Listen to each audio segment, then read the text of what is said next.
তোমাদের ফ্যামিলি নাই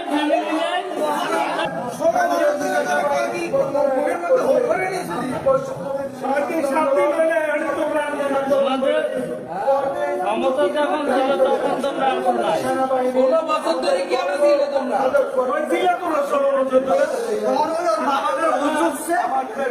ওদের মদত দিছে কে এটা শোনা যাবে। তোমাদের ইন্ধন দিছে কে? তোমাদের ইন্ধনটা থাকে এখন বর্তমান ইন্ধনটা